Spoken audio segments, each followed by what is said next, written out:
কথা সাহিত্যিক সেলিনা হোসেনের উপন্যাস অবলম্বনে চাষী নজরুল ইসলাম পরিচালিত হাঙর নদীর গ্রেনেড সিনেমায় রোহিত চরিত্রে অভিনয় করে দর্শকের হৃদয়ে জায়গা করে নিয়েছে অভিনয়শিল্পী বিজয় চৌধুরী। সিনেমাটিকে সেরা মুক্তিযুদ্ধের সিনেমা একটি হিসেবে বিবেচনা করা হয়। দক্ষিণ বাড্ডার আলাতুন্নেসা স্কুল রোডের গলির মোড়ের চৌধুরী বাড়ির দোতলায় থাকেন বিজয় চৌধুরী। হাঙর নদীর গ্রেনেড সিনেমার মুক্তির পর থেকে এলাকার মানুষ তাকে রইস নামেই চেনেন। কোনো চরিত্র কতটা শক্তিশালী হলে আসল নাম ছাপিয়ে চরিত্রের নামে পরিচিতি মেলে। টেকনাফ থেকে তেঁতুলিয়া 90-এর থেকে 00 দশকের দর্শক মাত্রই রইসকে চেনেন। সিনেমার শেষ ভাগে পাকিস্তানি হানাদারদের গুলিতে রইসের মৃত্যুর দৃশ্য চোখের জল আগলে রাখতে পারেননি অনেকে। হাঙর নদীর গ্রেনেড মুক্তির 26 বছর পর আজও চরিত্রটি অমালিন। স্বাধীনতা দিবস বিজয়ের মাসে টিভির পর্দায় ফিরে ফিরে আসে ছবিটি। রইসের সেই আইকনিক দৃশ্য নিয়ে আলোচনা শেষ নেই। 2.5 দশক পরও পর্দায় রইস এর 22 বছরে আটকে আছেন। রইসের বয়স না বাড়লেও বিজয় চৌধুরী 50 বছর পেরিয়ে 51-তে পা দিয়েছেন। স্বাধীনতার পর 1973 সালে জন্ম হয়েছিল বলে বিজয় নাম পেয়েছেন তিনি। দক্ষিণ বাড্ডার এই বাসায় বিজয়ের জন্ম ও বেড়ে ওঠা। পরিবার নিয়ে এই বাসায় থাকেন। ছবির সেই চিরচেনা দৃশ্যটি হলো বুড়ির ঘরে আত্মগোপনে থাকা মুক্তিযোদ্ধাদের খোঁজে এসেছে পাকিস্তানি হানাদাররা। মুক্তিযোদ্ধাদের বাঁচাতে নিজের বাক ও শ্রবণ প্রতিবন্ধী পুত্র সন্তান রইসকে উৎসর্গ করেন মা। রইসের হাতে বন্দুক ধরিয়ে দিয়ে ঘরের বাইরে পাঠান। বাড়ির আঙিনায় রইসের বুক ঝাঁঝরা করে চলে যায় হানাদাররা। আম গাছের তলায় রইসের নিতর দেহ পড়ে থাকে। মুক্তিযোদ্ধাদের যুদ্ধে পাঠিয়ে নিতর সন্তানকে জড়িয়ে কান্নায় ভেঙে পড়েন বুড়ি। 1994 সালে মানিকগঞ্জের ঝিটকা গ্রামে এই দৃশ্যে ধারণ করা হয়। টানা 18 দিন একটি বাড়িতে সিনেমার বেশিরভাগ অংশের দৃশ্য ধারণ করা হয়েছিল। স্মৃতির হাতড়ে 28 বছর আগে সেই দৃশ্য ফিরলেন বিজয় চৌধুরী। তখন তিনি 22 বছরের টকবগে তরুণ। এর আগে 2-1টি সিনেমা করলেও গুলি খাওয়ার অভিজ্ঞতা ছিল না বিজয়ের। গুলির দৃশ্য কথা শুনে ভয়ে দুপুরে ভাতও খেতে পারেননি তিনি। নির্মাতা চাষী নজরুল ইসলামের অভয়ে ভয় ভেঙেছিল তার ভাষ্যে সে সময়ে গুলির দৃশ্যে বুকে পটাকা বোমা বাঁধা হতো। আমার বুকেও ট্রাকের টিউব পেঁচিয়ে 6টা পটাকা বোমা বাঁধা হয়। এর সঙ্গে বিদ্যুতের সংযোগ ছিল। পটাকা বোমার সঙ্গে বেলুন ভর্তি রক্তও ছিল। হানাদারদের গুলির দৃশ্যে সুইচ চাপলেই বোমা ফাটে এবং রক্তে বুক ভিজে যায়। দৃশ্যটি জীবন্ত ছিল। এক টেকেই দৃশ্যটি নেওয়া হয়েছিল। 1994 সালে এই সিনেমায় কাজের সুযোগ পান বিজয় চৌধুরী। তার সঙ্গে নির্মাতা চাষী নজরুল ইসলামের এক সহকারী যোগাযোগ করেন। পরে সিদ্ধেশ্বরী বাসায় চাষী নজরুল ইসলামের সঙ্গে দেখা করেন বিজয়। তাকে দেখেই রোহিত চরিত্রে চূড়ান্ত করেন চাষী নজরুল ইসলাম। আর চূড়ান্ত করার 25 দিন পরই মানিকগঞ্জের ঝিটকা গ্রামে সিনেমাটির শুটিং শুরু হয়। কনকনে শীতের মধ্যে ঝিটকায় টানা 18 দিনের দৃশ্য ধারণ করা হয়।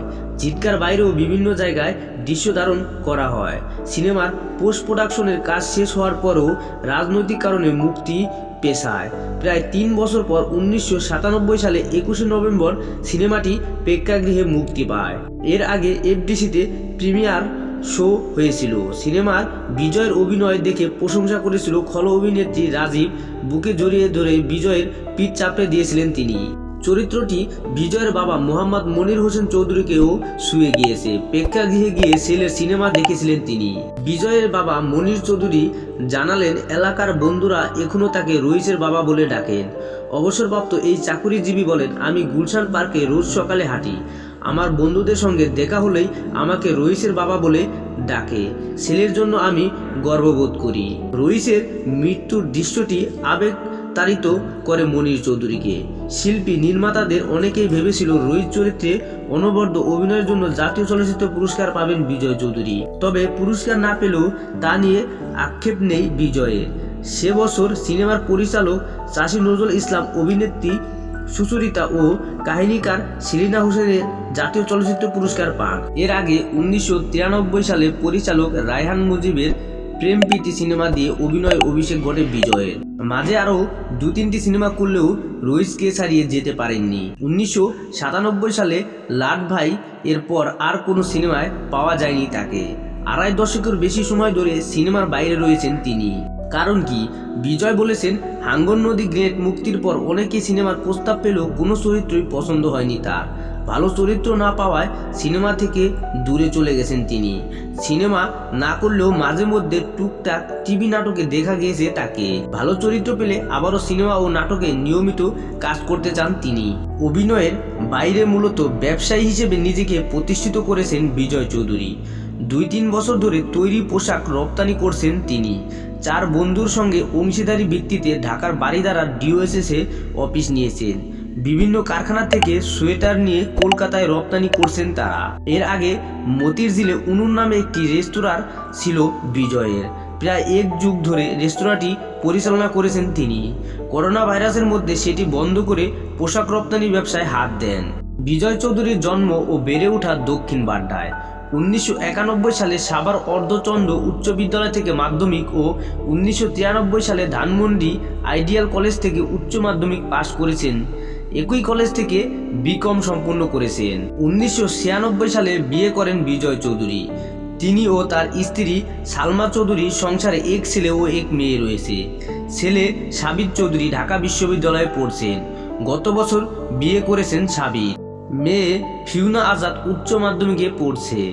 বিজয়ের বাবা মোহাম্মদ মনির চৌধুরী একজন অবসরপ্রাপ্ত চাকরিজীবী। মা মিনা চৌধুরী গৃহিণী। বিজয়রা 3 ভাই ও 1 বোন। 2 ভাই আয়ারল্যান্ডে থিতু হয়েছেন। হাঙ্গর নদী গ্রেনেড সিনেমার দৃশ্যধারণ যে গ্রামে হয়েছে সেই গ্রামটি বিজয়ের মেয়ে ফিউনার ভীষণ প্রিয়। শৈশব থেকে সিনেমাটি বহুবার দেখেছেন ফিউনা। সিনেমার গ্রামে যাওয়ার আবদার করত সে। আর মেয়ের আবদার পূরণ করতে গত বছর বিজয় দিবসে পরিবারের সদস্যদের নিয়ে সেই বাড়িতে গিয়েছিলেন বিজয় চৌধুরী। 28 বছর পর মানিকগঞ্জের ঝিটকা গ্রামে সেই বাড়িতে গিয়ে আবেগ আপ্লুত হয়েছেন বিজয়। তিনি বলেন, আমি বাড়িতে ঢুকতেই এক বয়স্ক নারী বলেছিলেন, দেখ রইজ এসেছে। শুনে আমার শরীরের রোম দাঁড়িয়ে গিয়েছে। 28 বছর পর আমাকে চিনতে পেরেছেন, এটা ভেবেই আবেগ তাড়িত হয়েছিলাম। সিনেমায় দেখানো রইজদের ঘরটা এখনো আগের মতোই আছে। বাড়ির পেছনে পুকুরটাও আছে। সেই বাড়ির সঙ্গে বহু স্মৃতি জড়িয়ে আছে বিজয়ের। সেই দিন পর্দার রইজকে পেয়ে রীতিমতো উৎসব নেমেছিল ঝিটকা গ্রামে। আশপাশের 10 গ্রাম থেকে শত শত মানুষ তাকে দেখতে এসেছিল। হাঙ্গর নদীর গ্রেনেড মুক্তির পর বাড়িটি শুটিং বাড়ি হিসেবে পরিচিত পায়। এরপর এখানে বহু বাংলা সিনেমার শুটিং হয়েছে।